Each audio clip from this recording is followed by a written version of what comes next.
we know now. Okay. Hey, this is Old Cam. They were going to do a consumer report that basically has to do with buyer beware when you see an advertisement by a fast food place, because. But shouldn't the buyer beware all the time anyway? Yeah, but no, you really have to be buyer beware because the companies actually in reality don't have to honor the advertisements. Really? No, the fine print says. Oh, valid only at participating locations. That's right, and we found out. Actually, we found out the hard way by going to. Since they didn't even bother to respond to us, I figured that the people over at Jack in the Box really don't care that their stores aren't honoring things. But we simply went in to get a smoothie at a half-price sale. We went in. We actually asked the person at the counter if the price was right. They did honor it. We stood right next to the sign that says half price. Could it be so blatant? It could be so blatant. No, we did. We asked. We then, admittedly, the young lady was her first day on the job, but she was having problems. There were people standing next to her that were supposed to be helping her that basically did not help. But she basically charged us full price for a half-price smoothie.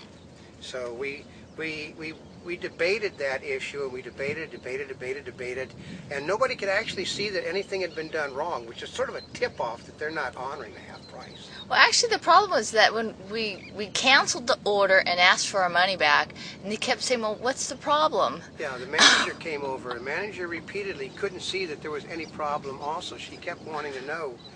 But finally, we just ate the money that we had gave them. Basically, we were in a sense defrauded by the company. I mean, they would have given it back to us eventually, but if we waited there another 10 minutes to argue with them as to why we should have our money back. But we did contacted the news department of Jack in the Box to tell them, what they thought of this as a story, about their company. They never even bothered to get back to us. Basically, it's because, one, the stores, they no longer care about whether they have your business or not. That's just the way it is. If you do business with them, okay. If you don't do business with them, okay. Second, they also have a proviso in everything that they do that says at participating stores only, and the store can actually decide not to participate in the middle of a transaction. Wait a minute. How can they decide not to do it right then? Well, actually, we've seen that. Because we've seen it. It's not just Burger. It's not Jack in the Box. It's Burger King. It's McDonald's. We've had the thing at McDonald's where they've decided not to honor the things. I mean, we tried to buy, their drinks that were on sale. They decided not to honor the thing. Once again, the wind is covered with it. Oh, they ran out of cups. We ran out of cups, and they sat there. Well, we gave you. An item that was twice the worth of the cup. Well, no, the cup was a big giant thing, and they give us a little tiny thing. Because that was the regular price of the other cup, which of course was of more value, but had less soda. And then they have a one drink refill, and it's half the size of the other cup to begin with. So you're not getting the same as you would pay for. But that's it's just a simple thing. They have. My family comes from the restaurant business. I know that when I was growing up, let's put it this way. My mother goes clean back to Mel's Drive-In down in Hollywood. I used to spend a lot of time down in that drive-in. But they believed in customer service was important. They wanted you to come back to that restaurant. They didn't want you to go to somebody else. They wanted to come back. Today, though, they no longer care. Do you think it's because they're chains? Well, it's just to them. Customers are an inconvenience. They know that people are going to come. If you don't come in, somebody else is going to come in. So if they lose you, and if they figure also the rule of thumb is like 4.5 people are going to not complain for everyone that does. So if one person complains, so you lose 5 people. Who cares? I know, but you can always tell. I don't know about you, but when you go to a restaurant or fast food place, you can tell when the franchise owner is there or the owner because of the way they maintain it, the way the customer service is. Now, part of it is that when you get good customer service, it really stands out. Yeah, but if you don't, like I said, I went into a McDonald's once, which is basically, they say it's a very large franchisee. I set my my unopened food down on a table so I could go get some napkins. I came back and my food had been thrown in the trash by the owner of the franchise, and her response was, "Well, you shouldn't have left it. I thought you were, I thought you would, the food hadn't been opened. They didn't even offer to give me anything back. That was how she felt about the customers. But this, so you can ask them to change it, you can ask them to replace it, but be prepared to wait and wait. Debate and okay, and if you file a complaint, this is where you have all the consumer reporters tell you to do this, tell you to do that. I can guarantee you that unless you can get through to the person at the top, they do not care, because the object is to dump you right back to the people that caused the problem. So how do you know if you complain if that's how they treat it?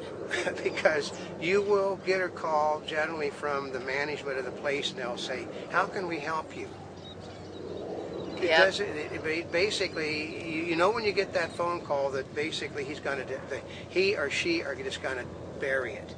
Because if they just tell the people above them what's been taken care of, it's taken care of. I mean, and complaining again, if you complain another time, what happens? What happens? They send you right back to the same person again. Well, that does no good. Does you no good. So basically all you do is get frustrated and you stop.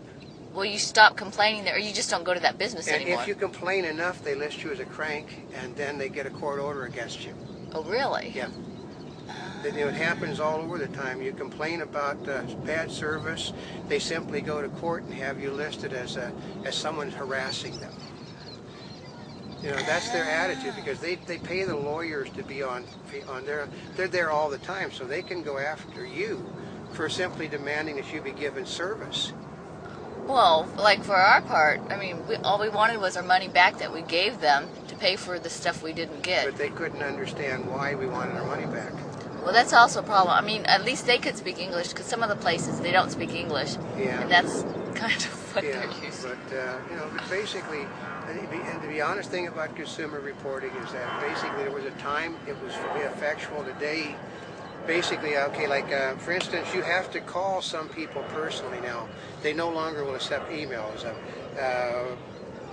Burger King will not allow you to email them. You have to contact them personally. And other companies now, you have to contact them directly. They will not take any other thing but a personal phone call, and then they dump you off on a personal phone call. You have to wait like 20 minutes to get through. It's all about, they know that they can bury the complaints always. So, I mean, consumer reporting just isn't what it used to be. David Horowitz would have a hard time today. Ralph Nader would have a hard time today. If you can't get to the guy at the top or the woman at the top, they're not going to pay any attention to you.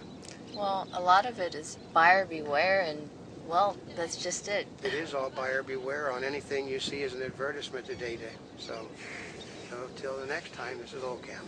And this is not a spring chick. Okay, this is Old Cam. I've been harassed by not a spring chick. Would I do something like that? We're here yesterday, today, and tomorrow.